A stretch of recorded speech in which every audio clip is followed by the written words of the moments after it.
Hi friends, నేను మీ Soni. Welcome back to అమ్మతో వంట. ఈరోజు రెసిపీ వచ్చేసి సూపర్ టేస్టీ అయిన కాలీఫ్లవర్ పెప్పర్ ఫ్రైని ఎలా చేయాలో చూపించబోతున్నాను. నేను ఇక్కడ ఒకటి కాలీఫ్లవర్ అయితే తీసుకున్నాను. ఒక గిన్నె నిండా వాటర్ని తీసుకొని అందులోకి కాలీఫ్లవర్ని వేసి 1 టీ స్పూన్ దాకా రాళ్ళుప్పు, అలాగే 1 టీ స్పూన్ దాకా పసుపు వేసి స్టవ్ పైన పెట్టి ఈ కాలీఫ్లవర్ ఒక 80% దాకా ఉడికేంత వరకు ఉడికించుకోవాలి.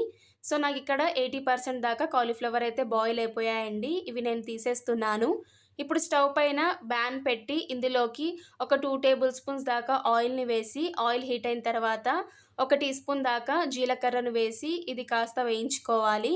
జీలకర్ర కాస్త చిటపటలాడుతున్నప్పుడు ఇందులోకి ఒక పెద్ద సైజ్ ఆనియన్స్ని ముక్కలుగా కట్ చేసుకొని అయితే వేసుకోవాలి.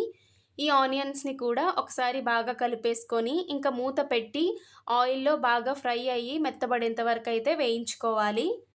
నాకు ఇక్కడ ఆనియన్స్ అయితే బాగా మెత్తబడ్డాయి. ఇప్పుడు ఇందులోకి కొన్ని రెబ్బల కరివేపాకు, అలాగే 1½ టీ స్పూన్ దాకా ఫ్రెష్గా దంచిన అల్లం వెల్లుల్లి పేస్ట్ని కూడా వేసి ఇది కూడా పచ్చివాసన పోయేంత వరకు కాసేపు వేయించుకోవాలి. ఇవి పచ్చివాసన పోయిన తర్వాత ఇప్పుడు ఇందులోకి 2 టమాటాలని కట్ చేసుకొని అయితే వేసుకోవాలి.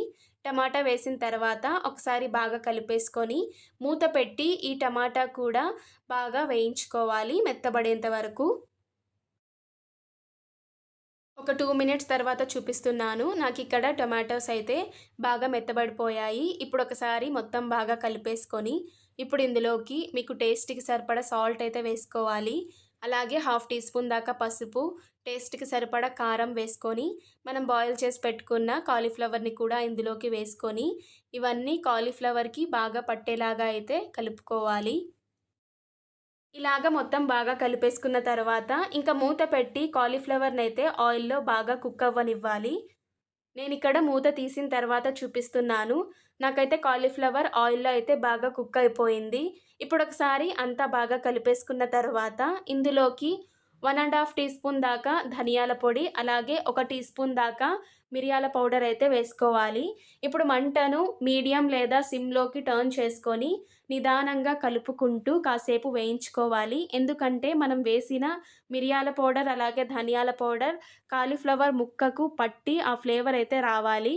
సో ఇలాగా మంచి ఫ్లేవర్ వచ్చిన తర్వాత లాస్ట్‌గా 1/2 టీ స్పూన్ దాకా గరం మసాలా కూడా వేసి ఇది కూడా నిదానంగా వేయించుకున్న తర్వాత ఇంకా స్టవ్ ఆఫ్ చేసుకొని దించేసుకుంటే అంతే అండి. సూపర్ టేస్టీ అయిన కాలీఫ్లవర్ పెప్పర్ ఫ్రై అయితే రెడీ అయిపోతుంది. ఇంకా పైన గార్నిషింగ్‌గా కొంచెం కొత్తిమీరను వేసుకొని సర్వ్ చేసుకొని తింటే టేస్ట్ అయితే అద్దిరిపోతుంది.